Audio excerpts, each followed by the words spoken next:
నమస్తే అండి, ఎలా ఉన్నారు అందరూ? బాగున్నారా? నేనైతే బాగున్నానండి.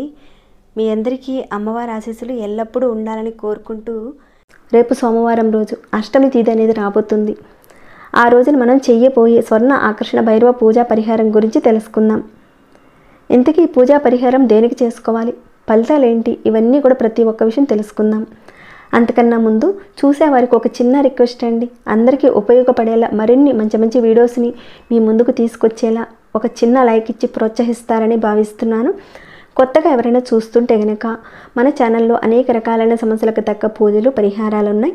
ఒకసారి మీరు ఛానల్లోకి వెళ్ళి చూసి మీ సమస్యకు తగ్గ ఏదైనా పూజను కానీ పరిహారాన్ని కానీ ఎంచుకునే ప్రయత్నం చేయండి. మీకు వచ్చిన రిజల్ట్ని తప్పకుండా నాతో షేర్ చేసుకోండి. దాంతోపాటుగా సబ్స్క్రైబ్ కండి, బెల్ బటన్ ప్రెస్ చేయండి, ఆల్ అనే నోటిఫికేషన్ తప్పకుండా యాక్టివేట్లో పెట్టుకోండి. అలానే వీడియోని ఎండు వరకు కనీసం చూడడానికి ప్రయత్నం చేయండి. ఇక విషయానికి వెళ్తే కనుక ఈ స్వర్ణాకర్షణ భైరవుడు ఎవరు అనేది తెలుసుకున్న తర్వాత పూజా పరిహారం గురించి తెలుసుకుందాం. అలానే ఈ పూజా పరిహారాన్ని చేసుకున్న తర్వాత వచ్చే ఫలితాల గురించి కూడా తెలుసుకుందాం. శివుడు రూపాల్లో 24 రూపాల్లో స్వర్ణాకర్షణ భైరవుడు ఒకడు. శివుని యొక్క రూపమే ఈ స్వర్ణాకర్షణ భైరవుడు.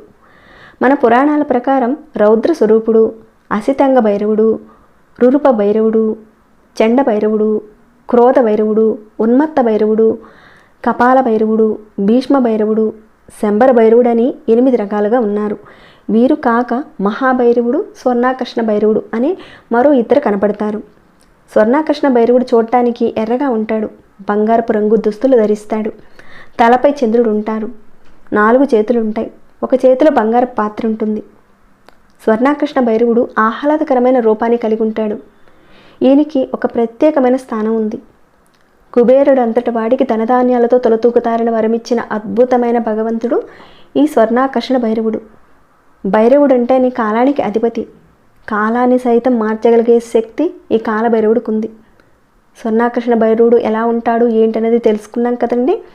ఇక ఈ పూజా పరిహారాన్ని ఎప్పుడు చేయాలి, ఏ రకంగా చేయాలి, అలానే చేయడం వల్ల కలిగే ఫలితాలు ఏంటో కూడా తెలుసుకుందాం. స్వర్ణాకర్షణ భైరవ పూజని మనం కృష్ణపక్షంలో వచ్చే అష్టమి రోజున కానీ, శుక్లపక్ష అష్టమి రోజున కానీ, అలానే పౌర్ణమి రోజున కానీ, అమావాస్య రోజుల్లో కానీ పూజించడం అనేది చాలా విశేషంతో కూడుకుని ఉంటుంది. ఈసారి మనకి సోమవారంతో పాటు అష్టమి కూడా కలిసి వచ్చింది కాబట్టి మరింత విశేషమైన ఫలితాలు కనబడతాయి. నెలలో 2 అష్టమిలు వస్తుంటాయి. ఒకటి కృష్ణపక్షంలో వచ్చేది, రెండోది అమావాస్య తర్వాత 8వ రోజున వచ్చేది శుక్లపక్షం అష్టమి అని అంటారు. అలానే పౌర్ణమి తర్వాత వచ్చే అష్టమిని కృష్ణపక్ష అష్టమి అని అంటారు. ఈ పూజా పరిహారాన్ని మనం చేసుకోవడం వల్ల వచ్చే ఫలితం గురించి మనం మాట్లాడుకున్నట్లయితే, ఇంట్లో డబ్బు పెరగడానికి ఇక్కడ మీరు గమనించినట్లయితే అతని పేరులోనే స్వర్ణాకర్షణ అని పేరుంది. స్వర్ణం అంటే బంగారం. ఇక్కడ బంగారాన్ని మన అలంకరణ కోసమనే కాదు, మునుముందు అనేక సందర్భాలకి ఉపయోగపడుతుందని, కష్టాలు వచ్చినప్పుడు అది కాపాడుతుందని మనం బంగారాన్ని దాచిపెట్టుకుంటూ ఉంటాం. అలాంటి బంగారం మన ఇంట్లో అమితంగా పెరగాలి, డబ్బు పెరగాలని కోరుకునేవారు తప్పకుండా స్వర్ణాకర్షణ భైరవ పూజా పరిహారాన్ని చేయడానికి చూడండి. సోమవారం అంటేనే శివుడికి ఎంతో ప్రీతికరమైంది. అలానే ఆ రోజున అష్టమితో కూడుకుని రావడం వల్ల ఈ పూజా పరిహారం కనుక చేసుకుంటే రెట్టింపు ఫలితం వస్తుంది. ఈ పూజా పరిహారాన్ని మనం రాహుకాలంలో చేస్తే మంచి ఫలితం వస్తుంది. అది ఉదయం 7 గంటల నుంచి 9 గంటల లోపుగా ఈ పరిహారం చేయడానికి ప్రయత్నించండి.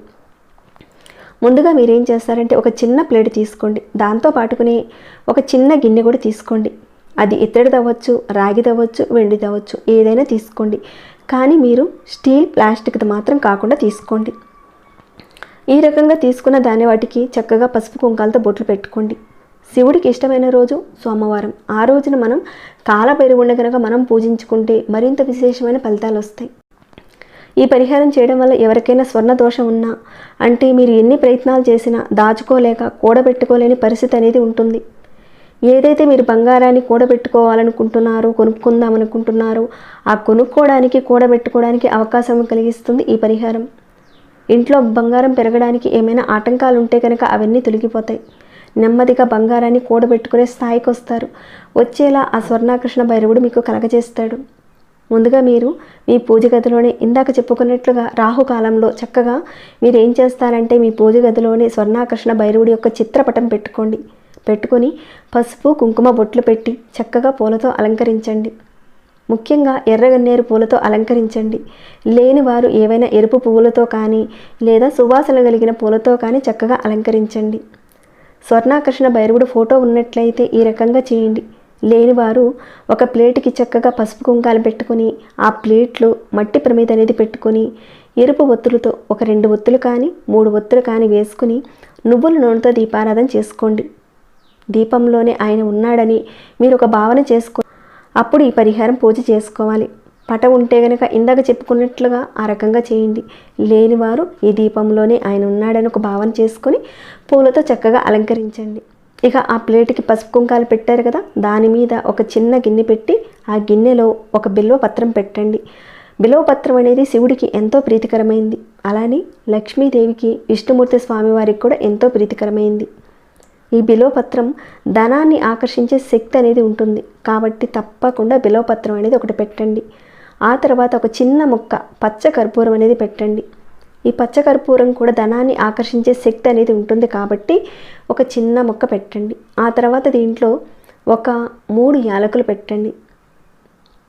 ఆ తర్వాత మన దగ్గర ఉన్న ఒక చిన్న బంగారపు వస్తువు, చెవి పోగు కానీ ఉంగరం కానీ లేదంటే ఒక చిన్న కాస్ అయినా సరే మీ దగ్గర ఉన్న దానిని ఆవు పాలతో ముందుగా శుద్ధి చేసి దానిని ఆ గిన్నెలో పెట్టండి. ఆ తర్వాత ఒక 5 రూపాయల నాణ్యం తీసుకోండి. ఆ 5 రూపాయల నాణ్యాన్ని కూడా ఆ గిన్నెలో పెట్టండి. ఇక్కడ పెట్టేవన్నీ కూడా బంగారాన్ని ఆకర్షించేటివిగా ఉంటాయి, అలానే ధనవృద్ధి కలిగి చేసేవి. ఇలా పెట్టిన తర్వాత మీ మందిరంలోనే చక్కగా ఆసనం వేసుకొని కూర్చొని ఈ పరిహారం అంతా కూడా ఆ కాలభైరవుడు ఎదురుగా, అంటే ఫోటో ఉంటే కనుక ఫోటో ఎదురుగా, లేదంటే మీరు ఏదైతే దీపారాధన చేశారో ఆ దీపారాధన ఎదురుగా ఈ పరిహారాన్ని అంతా కూడా చేయాలి. పూర్తిగా మనసు లగ్నం చేసి చేయండి. అలా సిద్ధం చేసిన తర్వాత పూజా మందిరంలో పెట్టిన ఆ ఫోటో ఎదురుగా కానీ లేదా ఆ దీపారాధన ఎదురుగా కానీ పెట్టండి. పెట్టి అక్కడ ఒక 108 సార్లు మీరు ఈ చిన్న మంత్రాన్ని పఠించండి. ఎరుపు పువ్వులతో కానీ బిల్వపత్రాలతో కానీ వాటితో వేస్తూ చక్కగా పఠించండి. ఇంతకీ ఆ మంత్రం ఏంటంటే ఓం స్వర్ణాకర్షణ భైరవ నమః. ఈ మంత్రాన్ని నేను స్క్రీన్పై ఇస్తాను, అలానే డిస్క్రిప్షన్ బాక్స్లో కూడా ప్రొవైడ్ చేస్తాను, చూడండి. ఆ రకంగా అర్చించిన తర్వాత ఆ పూలను మీరు మాలగా కట్టి స్వర్ణాకర్షణ భైరవుడు ఫోటోకు పెట్టండి. లేని వాళ్ళు పార్వతీ పరమేశ్వరుల ఫోటోకైనా సరే ఆ మాలను వేయచ్చు. ఇలా చేసిన తర్వాత ఆ బంగారాన్ని 5 రూపాయల కాయిన్స్ని మీరు డబ్బులు దాచుకునే ప్రదేశంలో పెట్టండి. ఈ రకంగా చేయడం వల్ల ఇంట్లో బంగారం అనేది కొద్దిగా పెరుగుతూ అనుకూలమైన పరిస్థితులు మీకు వస్తాయి.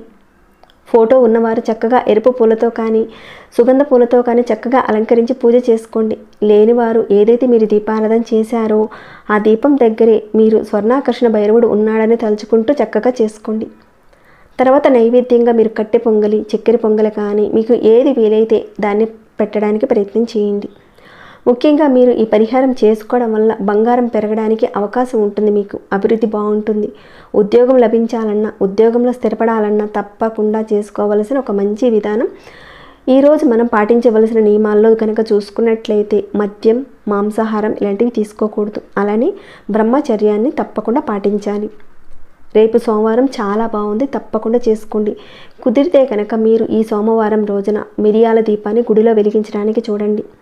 ఈ దీపాన్ని ఏ రకంగా చేయాలి, ఏ రకంగా వెలిగించాలనేది కూడా ఇంతకుముందు మన వీడియోలో మనం చాలా వరకు చెప్పుకున్నాం. ఎవరైనా ఆ వీడియోని మిస్ అయితే కనుక ఒకసారి ఛానల్లోకి వెళ్ళి చెక్ చేయండి.